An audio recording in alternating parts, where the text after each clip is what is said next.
Redout is a fast-paced, supersonic, anti-gravity racing game released in 2016 similar to Wipeout, F-Zero, and Extreme G. Developed by 34 Big Things, Redout positions itself to be the spiritual successor of many of the anti-gravity classics of years past. It's fast, it's difficult, and it's absolutely gorgeous. Hey folks, my name is Top Secret Muffin, and in this video I'm going to discuss some of Redout's features, its gameplay, my personal likes and dislikes, and what type of player may enjoy Redout. If you're just here for the good stuff, feel free to use the timestamps in the description below to jump straight to my closing thoughts and get to my final recommendation. Otherwise, sit back, relax, and let's take a look at Redout.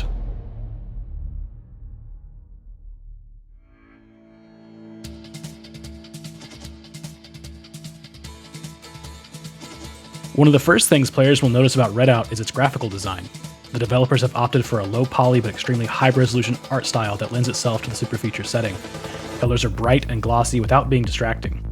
Courses are broken up into racing complexes, located in various parts of the solar system, each with 4 to 5 unique courses offering different levels of difficulty. Each racing complex is visually distinct and has its own music. Ship designs are familiar without strictly copying from other titles mentioned previously, but we do have a trick taken straight out of the Wipeout series, ship companies.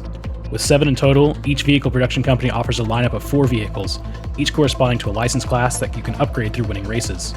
Each company also offers a different balance of stats that can seriously alter the outcome of your race. Think you've got what it takes to drive clean? Take a look at the Lunar Ray Scuderia line of vehicles for high acceleration but lower structural integrity.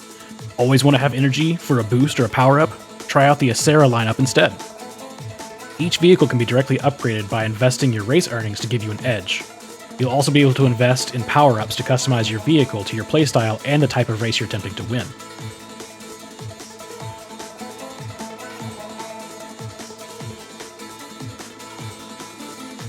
Power-ups come in 2 flavors, active and passive.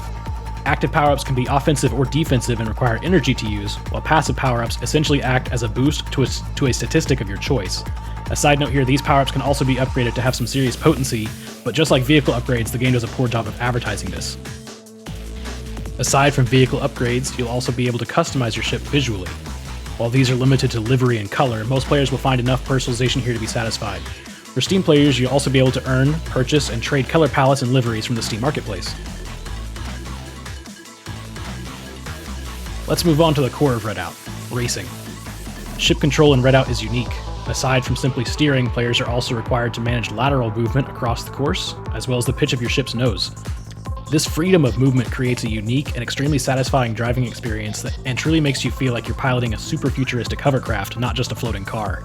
Drifting around corners requires lateral movement to shift the weight of your ship outside your racing line, while pitching your vehicle up and down will prevent you from scraping the track on steep inclines and drops. Pitching your ship will also prevent visual distortions from blackouts on inclines and eponymous redouts on extreme drops. 34 Big Things has also recreated a sense of speed and acceleration that I personally have never seen in a racing game. Even with the lowest ship class, this game is fast. When paired with its unique control scheme, Redout certainly isn't for the faint of heart. The extremely high skill ceiling will offer dedicated players hours of replayability without feeling too repetitive. Track elements range from long open straightaways to tight hairpins and chicanes to loops and jumps and even 360-degree tubes on the inside and the outside. There are also multiple types of races, many of which are to be expected: time trials, standard races, knockout races where the last player is eliminated from each lap. But there are some unique ideas thrown in here too. Speed races require the player to maintain a specified velocity. Time spent below that speed is counted towards your placement. The less time you spend below the specified velocity, the higher you'll place.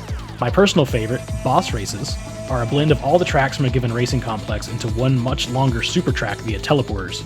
Because Redout has no minimap, you'll spend a lot of time memorizing these courses. Boss races jumble the tracks back together in a unique configuration that instantly breathes new life into the tracks you were just getting used to. So let's talk about some of the less than great features. Redout is hard, plain and simple. This may be a deterrent for some or a bonus for others. This game does nearly no hand-holding for players not already familiar with this genre. You'll be expected to figure out a lot of the techniques for successfully piloting your ship through trial and error. While the game does at least explain the controls, how to implement them is up to the player. I mentioned previously that each racing complex also has dedicated music.